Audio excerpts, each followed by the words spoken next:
जय माता दी। आप सभी को चैत्र नवरात्रि की हार्दिक शुभकामनाएं। अब चैत्र नवरात्रि का पावन पर्व अपने समापन की ओर है और नवरात्रि के दिनों में अष्टमी या नवमी तिथि को कन्या पूजन करके भक्त अपने उपवास का पारण करते हैं। इस बार तिथियों के संयोग के कारण ये असमंजस बना हुआ है।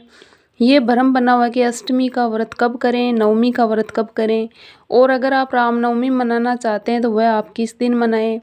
तो इस वीडियो में आपको ये सारी जानकारी मिलने वाली है। हिंदी पंचांग के अनुसार अष्टमी तिथि 25 मार्च बुधवार को दोपहर 1:51 से शुरू हो रही है।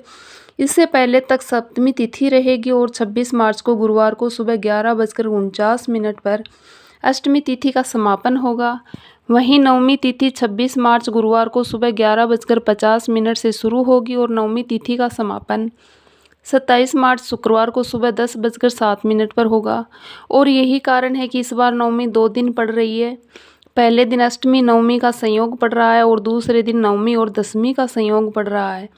अब बात करते हैं कि जिनके यहाँ पर अष्टमी तिथि के दिन कन्या पूजन होता है और उसके बाद व्रत का पारणा होता है, वे लोग किस दिन व्रत का पारणा करेंगे, कन्या पूजन किस दिन करें, और जिनके यहाँ पर नवमी तिथि पर कन्या पूजन करके व्रत खोला जाता है उन्हें किस दिन कन्या पूजन करना चाहिए। तो देखिए, जिनके यहाँ पर अष्टमी के दिन कन्या पूजन की परंपरा है उन्हें तो 26 मार्च गुरुवार को ही अष्टमी तिथि समाप्त होने से पहले तक कन्या पूजन हवन कर लेना है, क्योंकि दुर्गा अष्टमी इस बार 26 मार्च गुरुवार को है। और जिन भक्तों के यहाँ पर नवमी तिथि के दिन कन्या पूजन होता है, अब यहाँ पर 2 बातें सामने आ रही है।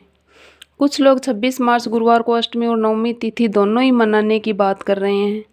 कुछ लोग नवमी तिथि का पूजन अगले दिन ही करेंगे, यानी कि उदय तिथि के अनुसार 27 मार्च शुक्रवार को नवमी तिथि की पूजा करते हुए माँ सिद्धिदात्री की पूजा भी की जाएगी।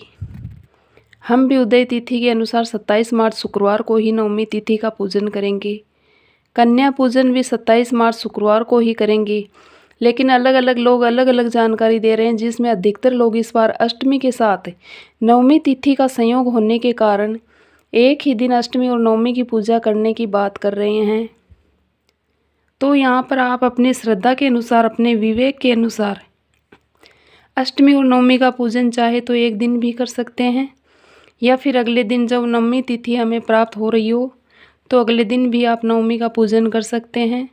अगर आप 26 मार्च दिन गुरुवार को ही नवमी की पूजा करना चाहते हैं, कन्या पूजन भी इस दिन करना चाहते हैं, व्रत का पारण भी करना चाहते हैं, तो आप 26 मार्च गुरुवार को नवमी तिथि प्रारंभ होने के बाद से माँ सिद्धिदात्री की पूजा करके और कन्या पूजन करके फिर शाम तक चाहे तो व्रत का पारणा कर सकते हैं। इसमें भी गलत नहीं है, क्योंकि जब भी ऐसी तिथियों का संयोग होता है तो कुछ लोग श्रुतियों के अनुसार, यानी दूसरों के द्वारा सुनकर नवरात्रि व्रत की पूजा या कन्या पूजन आदि करते हैं। कुछ लोग मुहूर्त देखकर पंचांग के अनुसार ही कन्या पूजन आदि करते हैं।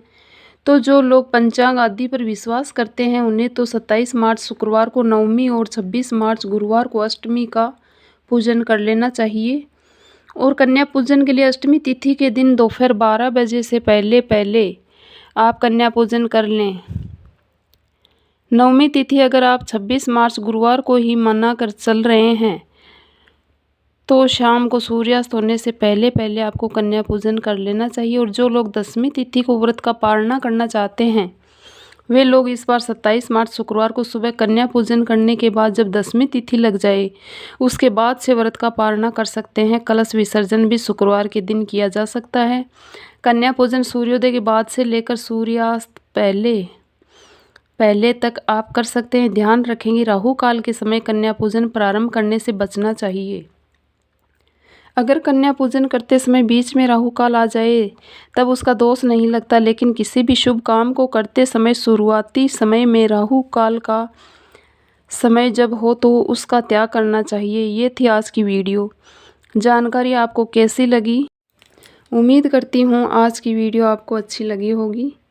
अच्छी लगी तो लाइक और शेयर करें और चैनल को सब्सक्राइब ज़रूर करें।